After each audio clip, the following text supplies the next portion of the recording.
to employers for recruiting apprentices. It will also discuss how to recruit apprentices and what SNIPEF can do to help and support you. Today you'll be hearing directly from people involved in the industry, and they're the best people to go over their experiences with the modern apprenticeship in plumbing and heating. So hopefully, hopefully I've summarised the purpose of today's webinar. So now what I'm going to do is I'm going to introduce you to today's speakers, and they'll go over some of the points that I've mentioned just now. So firstly, we're delighted to be joined by Michael Cairns, who is the Director of Celsius Plumbing and Heating. Michael will share his experience recruiting apprentices, and will also go over the benefits of apprentices to his business.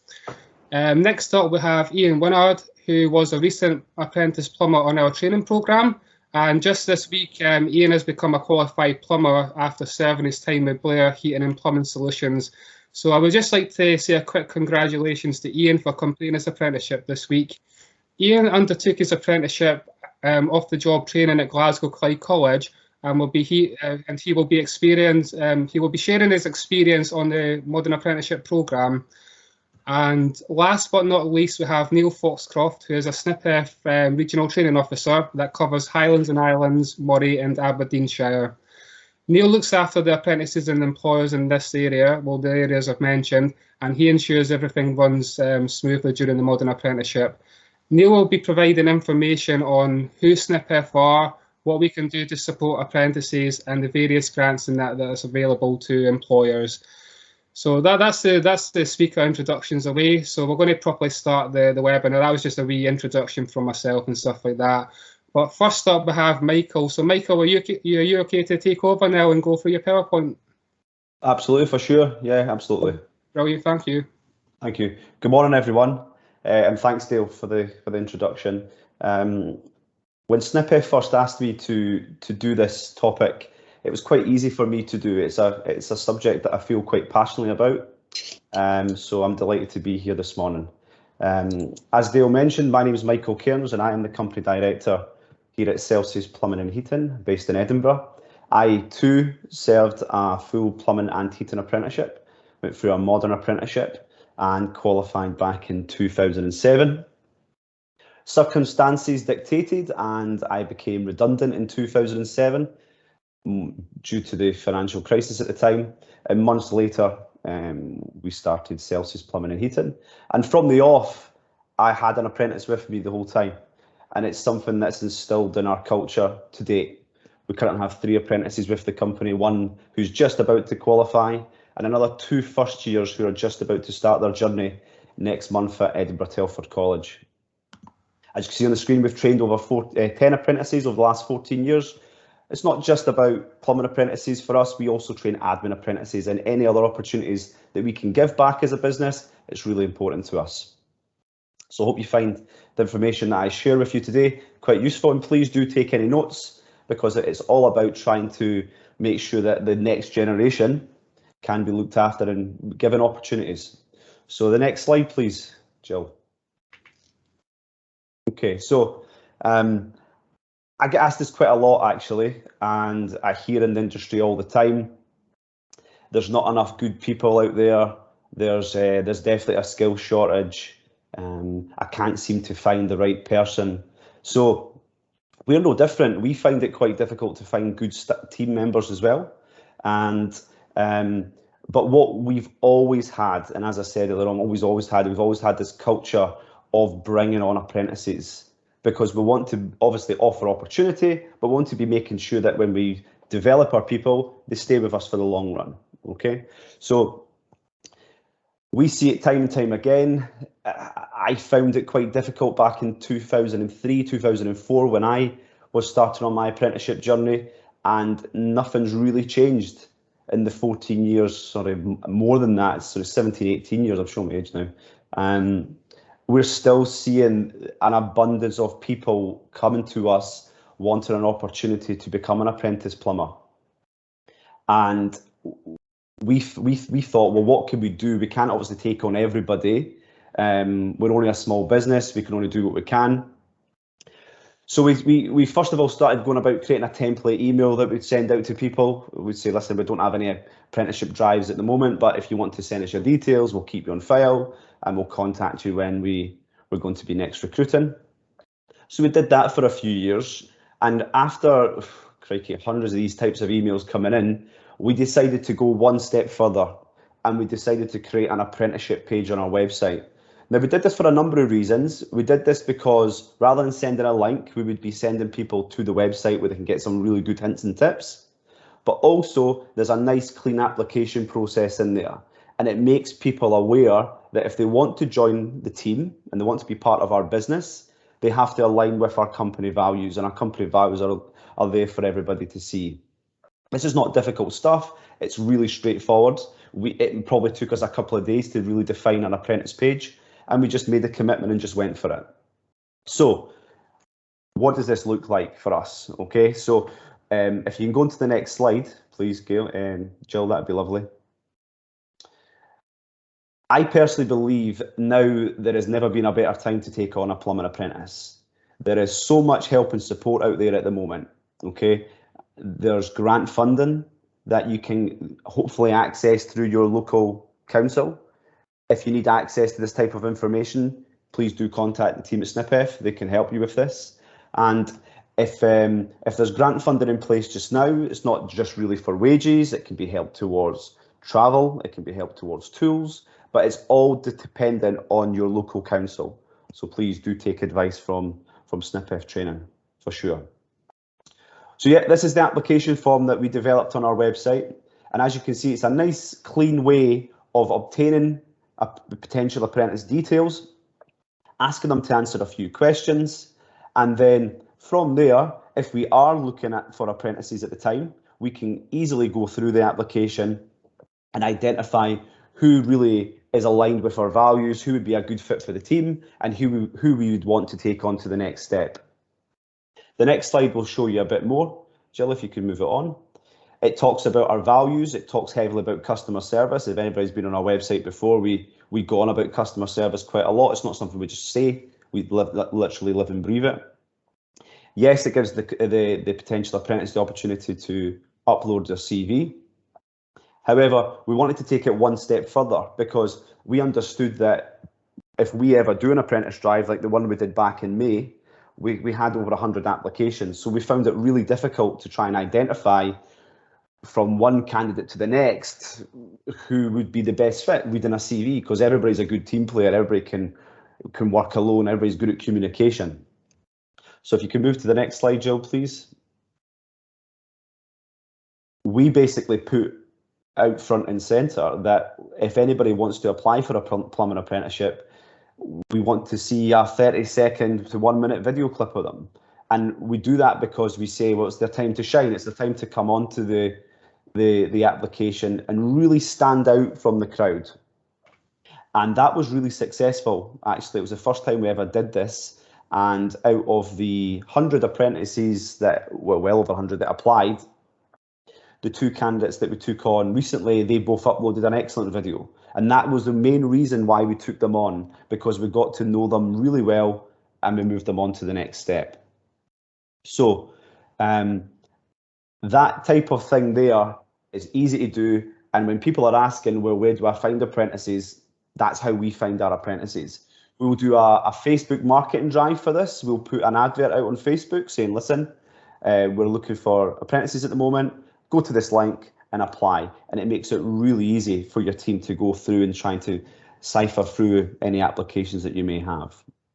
If you can move on to the next slide, please, Jill.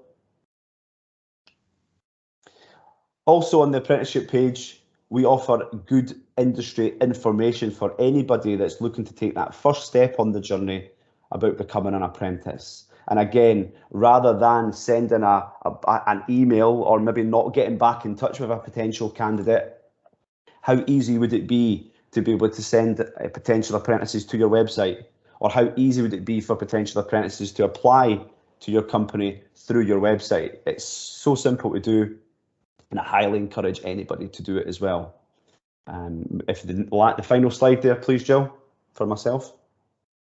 And here are some of the benefits why you should be looking to recruit a plumbing apprentice at the moment. As I said earlier on, I generally believe that there has never been a better time to take on a plumbing and heating apprentice. And I believe that we all have a responsibility as employers or as an industry to encourage more people to come into plumbing and heating, especially with the way the world is going and the fact that so many people are saying that there's not enough good people out there. So what we hope that this conversation will start will be the first of many, will mean that there will be more opportunities out there for people that do want to get into our industry. And the reason that I feel so passionate about it is because I found it really difficult to find an apprenticeship. And fast forward 18, 17 years, people are still finding it difficult. So if we can do more to offer opportunities, then we should all benefit from it in the long run in the industry. So that's enough from myself today. You've probably bored the tears out of you there. So I'll pass you back to Dale. And if you've got any questions, please feel free to ask away. So thank you for now. No problem, Michael. Thank you for that. Does anybody have any questions for Michael before we move over to Iain and hear about his apprenticeship journey? If you do, just raise your hand, or as I say, put a wee message in the chat feature, or if you want, just let us know now before we move on. I'll just wait like 10 seconds just to see if any come through. I'll mute myself just now as well, Dale, just in case. No problem. That's fine, Michael. Thank you. So it doesn't look like we have any questions. There will be an opportunity at the end of the webinar to take many of our questions. So if you can think of anything in the meantime, as I say, feel free just to drop a wee message or raise your hand. That's fine. So Iain, are you okay just to take over now? Is that okay? Yeah. Yeah, I'm absolutely okay. No problem. Thank you. Hi there. Morning, everyone, and thanks, Dale, for the introduction. So my story kind of starts. So my name is Iain Winnard, as said before, and my age is 26. I work for a small company out in Argyll called Blair Plumbing and Heating Solutions. I attended Glasgow Clyde College for the first 3 years of my apprenticeship at the Cardonald campus. As of this week, I'm time served, so perfect timing for this. So my story kind of started off with I wanted to do an apprenticeship from when I left school, but in my area I couldn't drive yet, so it was hard to commute. I was looking for an apprenticeship locally, and at the time it currently wasn't there, so I tried getting other experience. I worked a couple months as an electrician just for some work experience, done a course at college to do engineering, and ended up working in a fish farm for 4 years.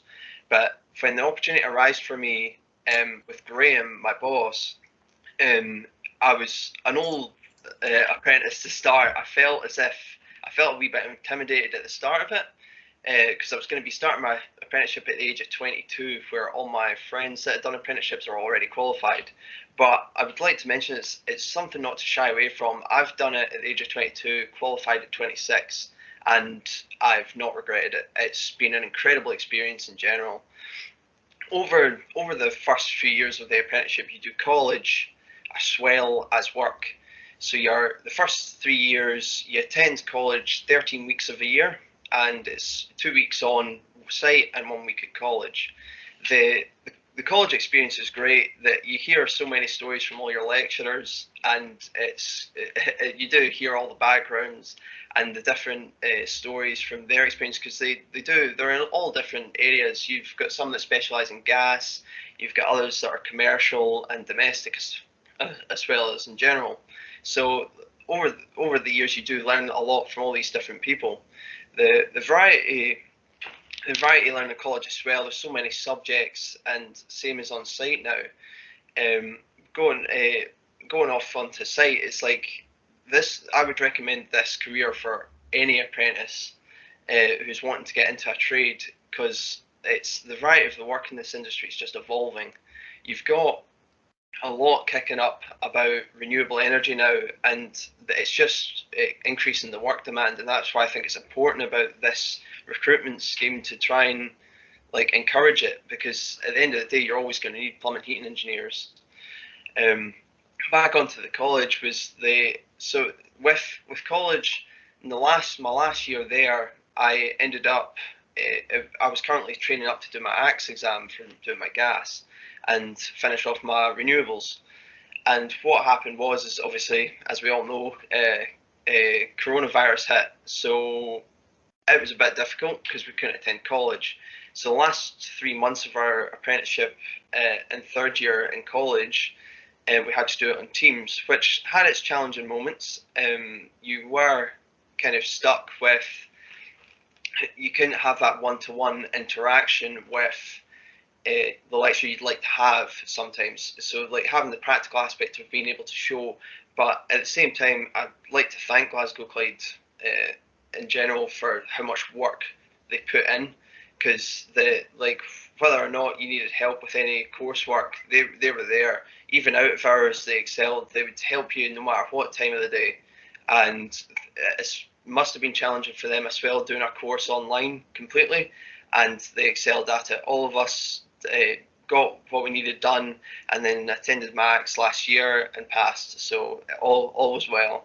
But are you okay to go to the next slide, Jill?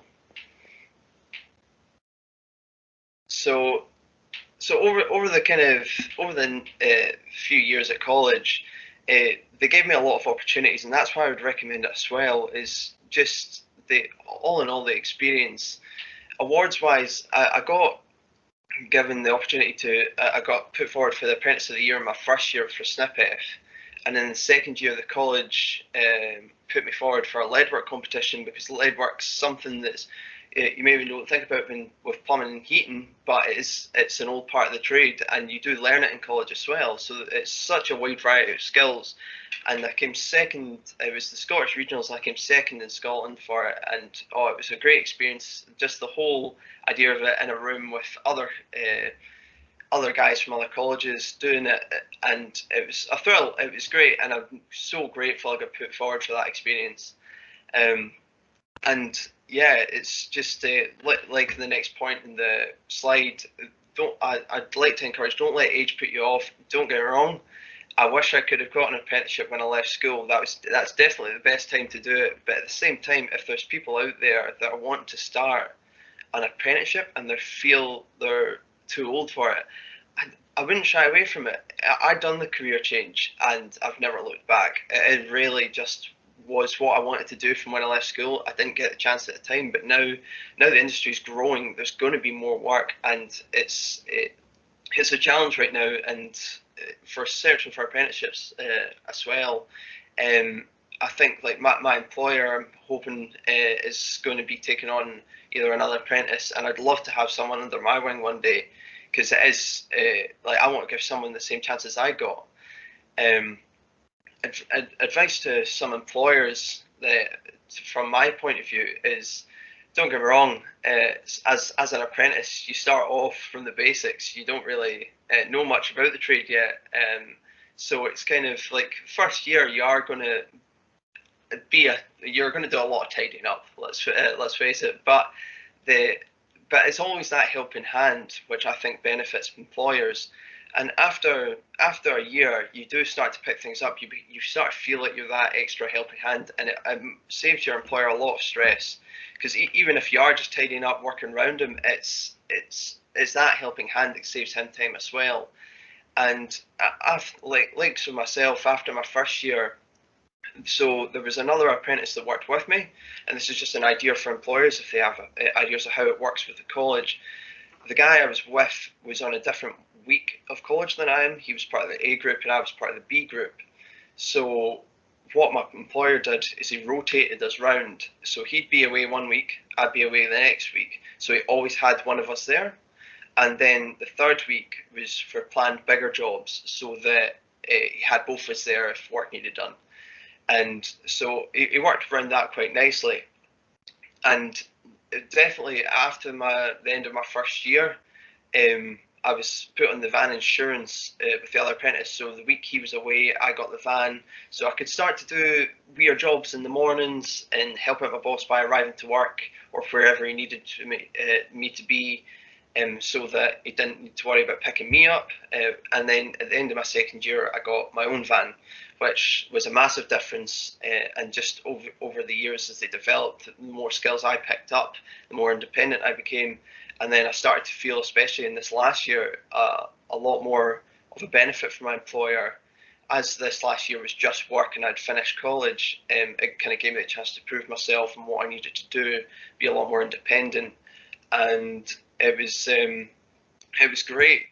Like just in general, I feel like I'm working a lot more independently now. My employer has tried to lead me to it this year, and just get on with the work. He's there if I need the hand. He's a brilliant employer. So he's always there if I need him, but he likes to give me that freedom just to kind of grow myself as well. And so I definitely think what's next for me is I'm going to plan to stay on with Graham. He's a great employer, and especially in this area with a variety of work. I've got work with renewables, working with air source. Unfortunately, I've not got much natural gas down here. I've done my gas training with another engineer down in a place called Campbelltown. But I do a lot of oil work, and something that's not really seen as much nowadays, I reckon, is stove work, like putting in stoves. So I see this wide variety, and I do a lot of work on solar as well, doing solar recharges and servicing, and it's just such a wide variety, and I feel I benefit here from the experience of that aspect. It's just me and myself now. The other employee works for a construction site now.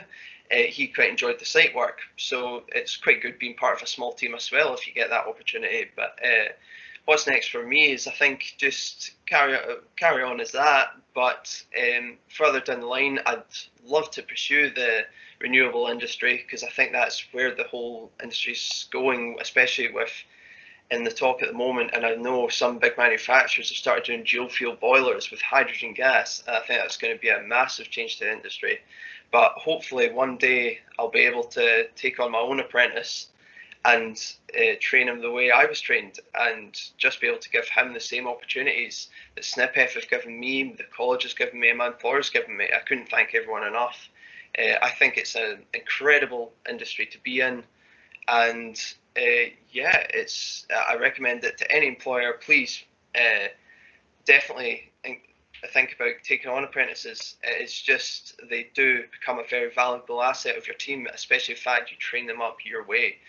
They do essentially become a mini you, and that's it. You become a workforce that's really compatible. So, but yeah, I think that's all from myself. So I'll pass it over to Dale, but thanks very much for listening.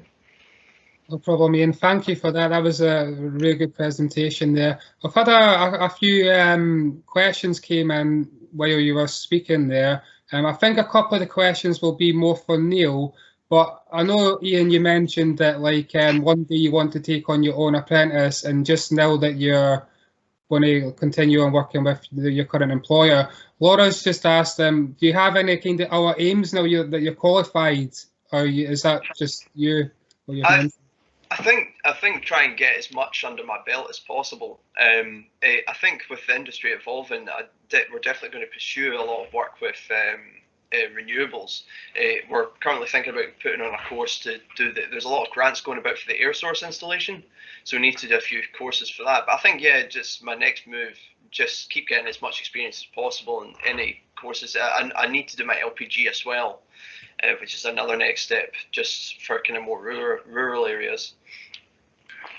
No, that's brilliant, Iain. Thank you for that. If anybody else has any other questions, just feel free to raise your hand or put a wee comment into the comment section. Scott McAllister, I know you've got a question there, but Neil will cover that in his presentation, so you should hopefully get a wee answer for that. And also Gavin, Neil should probably cover what additional support that we can put in place for apprentices in his section as well. So that should hopefully be covered there. If not, I'll pick that up after Neil's wee section. But yeah, I'm just having a wee look. I think there's just a few other comments just to say well done and stuff like that, but that's fine. If anybody doesn't have any other questions, we'll move on to today's final speaker, who's Neil Foxcroft of SNIPEF Training Services. So Neil, are you okay just to take over now? Yes, thank you, Dale. Cheers, it's a tough act to follow. Thanks, Iain. You kind of put the bar right up there now. So good morning, and thank you again for joining our recruitment webinar. My name, like Dale has said, is Neil Foxcroft, and I'm the Regional Training Officer with SNIPEF Training Services. I'm based up in the north and look after apprentices and employers in the Highlands and Islands, and parts of Aberdeen. I specifically deal with Inverness College, which is based in Inverness, Murray College, which is based in Elgin, and Tillers Training Centre, which is in Aberdeen. Now, can I have the next slide, please? Thank you. So, SNIPEF Training Services is the plumbing and heating industry training provider, and it has been since 1983. We've had over 10,000 apprentices coming through the program who are now fully trained, qualified. That's Joint Industry Board qualified, so they've met the criteria for that. They have the grading code and are competent. The Plumbing Apprenticeship program draws funding from the Modern Apprenticeship government funding stream, which is operated through Skills Development Scotland. This funding covers the cost of registration, professional training, so that's professional training at a college or a training centre, the assessments, and then the certification at the end of that. SNIPEF also cover the cost of the Joint Industry Board apprentice grade card, which has the CSCS, so the health and safety logo on, and that usually is the minimum requirement for site access for young apprentices. So apprentices and employers are linked with a dedicated mentor, namely a regional training officer. Can I have the next slide, please? And the training officers are available to provide guidance and support with recruitment, new registrations, inductions, entry tests, and general program delivery. The RTO will carry out an interim progress review. So we carry these out with apprentices. We can do these at college, on site, or at the workplace. And these reports record the apprentice progress on the program. Also flag in any areas where support, encouragement, motivation, or any trade-specific training may be required to aid further or additional progress. The reports include comments from the apprentice, the employer, the lecturing staff, and this allows a full sort of 360-degree summary of the apprentice's progress at that point. So it's a really good snapshot of where we're at, where we should be at, where we think we should be going. Inductions are also delivered. They're done either at the training centre or for new employers, they'll be done with the employer at the workplace. And this is to give the employer and the apprentice a clear idea of the requirements and the expectations of the program.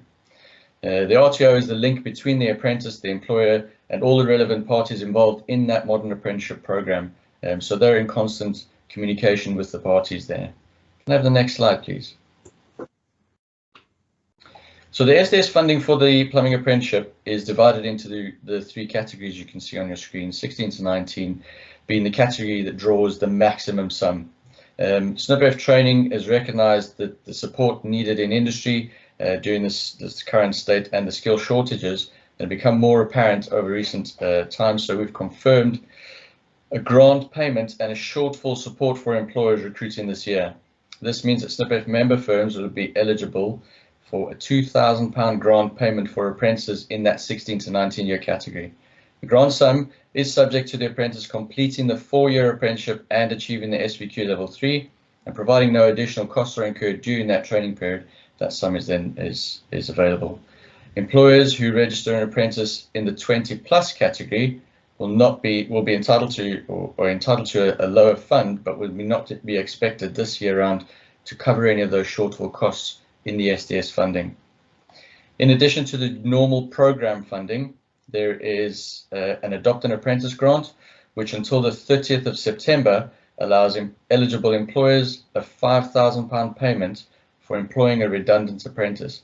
That is an apprentice who is already on the program and then through circumstances been made redundant. So as I've said, this is the SDS support mechanism, and there are terms and conditions for this funding. And just speak to SNIPEF and we'll give you guidance on that. As well as that, which Michael alluded to, is the local authority. They have access to funding through the ERI, it's the Employer Recruitment Incentive Fund, which allows them to offer financial support to employers who recruit and employ a new apprentice. So each local authority has their own eligibility criteria. So you will need to contact your own local authority to find out what support they have. The support varies, like Michael said as well. It covers things like tools, travel to and from college or to work, even support with wages. So this funding, because it's separate to the Modern Apprenticeship, must be applied for and put in place before your apprentice is registered. However, should you require more information on that, please get in contact and we'll give you the guidance on that. Next slide, please. So when you're recruiting an apprentice, like Michael has said, they have a process that they follow. They have a website, they have a registration facility. SNIPEF also have the same facility on their website. So we have a list of candidates who've registered an interest in plumbing on our website, as well as having information on those who have completed a pre-apprenticeship course.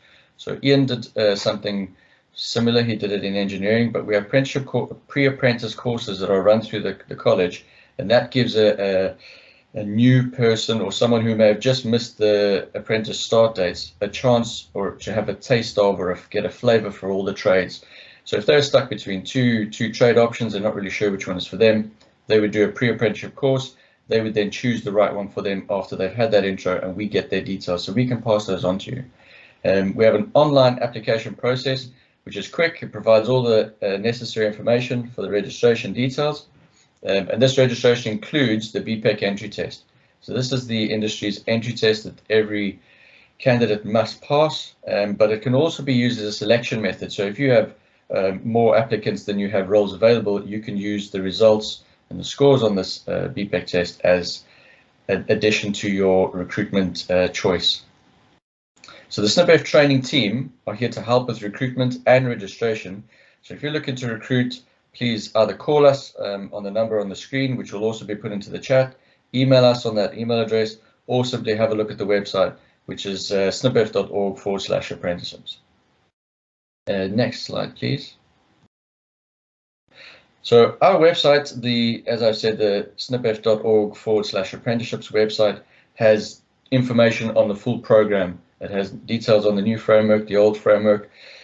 It also has a really helpful frequently asked questions section, which it covers most of the general questions both apprentices and employers will have asked. Things like wages, holidays, how do I find out about vacancies available, how do I search for apprentices, what's the best avenue for recruitment.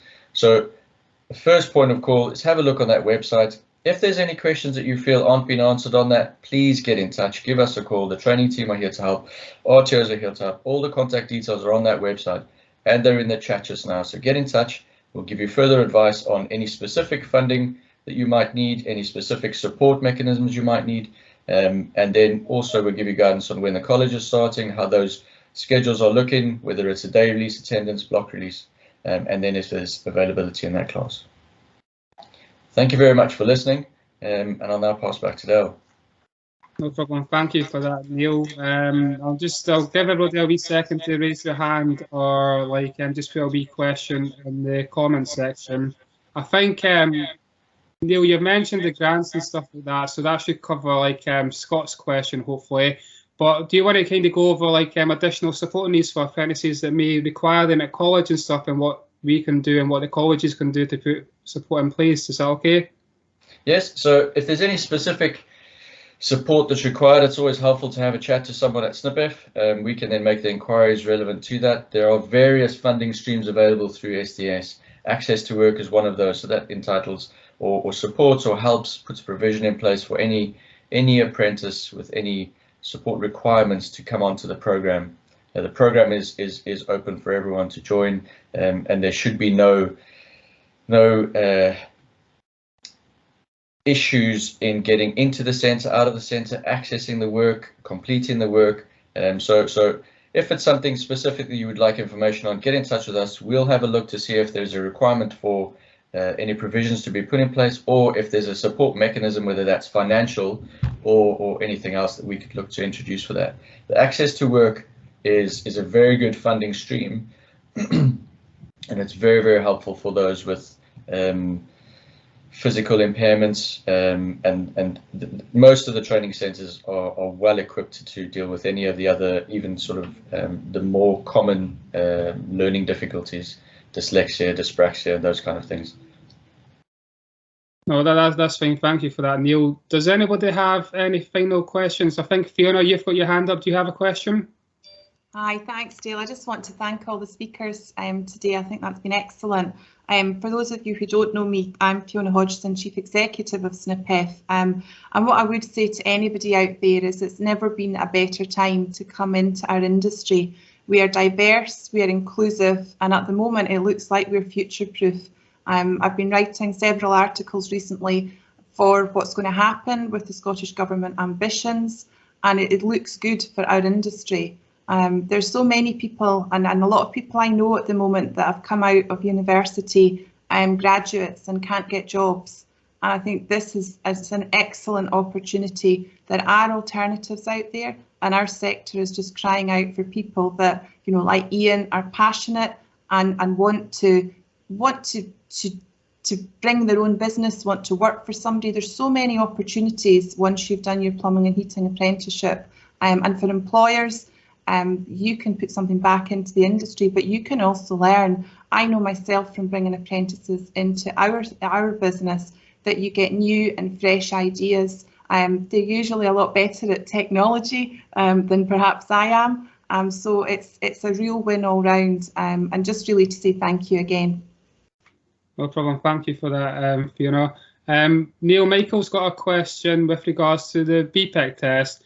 So he's just asking if there's support if a candidate fails the BPEC test, and what can be done to help them through the test. Yes, so a candidate needs 70% or above to pass the test. There are, on the BPEC website, there are practice questions that the apprentice can go through. If in the test itself, when we're looking back at it, we do a debrief and you look at the results and you look at the areas that that apprentice or that potential candidate has struggled with, there are support mechanisms that we can put in place. So brush up their skills on arithmetic, math, if they need more time, so getting through the test. All of these can be implemented to try and support that. What we're trying to do is facilitate an apprentice coming or a candidate coming onto the program.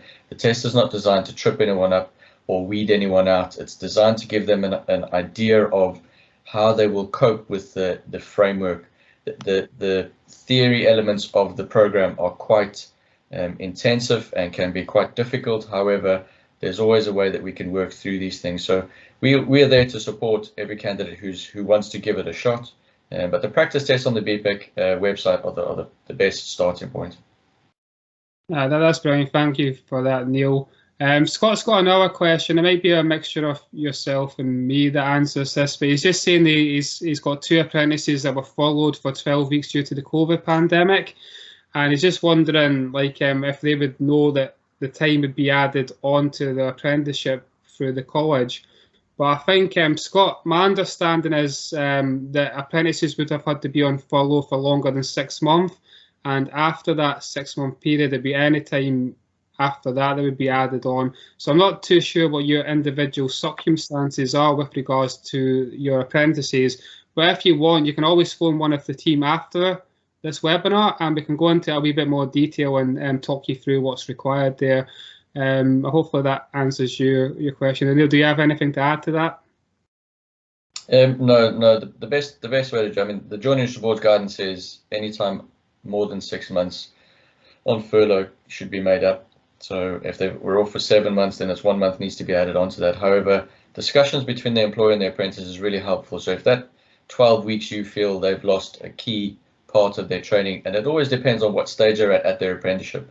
For a first year, that wouldn't be too difficult to catch up, but those 12 weeks for an apprentice who's trying to complete the gas MLP or complete any of their sort of final stages of their apprenticeship training, that's a much bigger 12 weeks than it would be at the start of a program.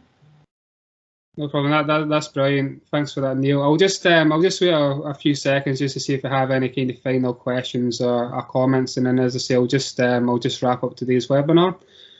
So if anybody does, as I say, just raise your hand now. I just put a wee comment in the chat, and as I say, we'll just move on if there's none that come in. So no, that's okay. It doesn't look like we're going to have any further questions, but well, first of all, I just want to say I hope today's webinar was useful and that you were able to gain information in relation to the Modern Apprenticeship programme, and I hope you enjoyed hearing from people that are involved in the industry and their actual experience on recruiting apprentices and actually going through the actual apprenticeship programme. I just want to take the opportunity to thank today's speakers for their time and for sharing their experiences. And I would also like to just say to everybody, thank you for attending today, especially for our first webinar. I think the attendance rate's been really good, which is brilliant. And hopefully over the coming months, we will do our webinars on maybe different topics, such as funding or like additional support needs or stuff like that. So we can do various different things. So if any employers out there would like anything like that, just let us know. Just drop us an email or phone call and stuff like that, and we'll get that sorted for you. And it's just finally to say, like, SNIPEF Training Services are here to support you. If you need any help, any advice, just contact us straight away, and one of our team will help you. And as you'll probably notice, like on the screen, that you would see our contact details. So the telephone number is 0131 524 1245, and the email address for ourselves is training@snipef.org. As Neil mentioned as well, if you go to the SNIPEF website, www.snipef.org, that takes you to the apprenticeship page as well.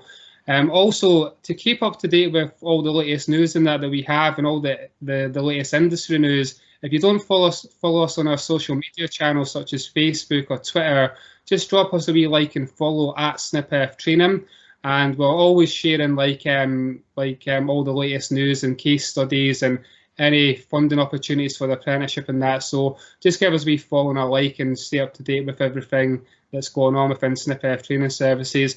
But as I say, it's just finally just to say, like, thank you to everybody for attending, and hope today was useful for you. And as I say, hopefully you'll see us again soon in the next webinar. Thank you.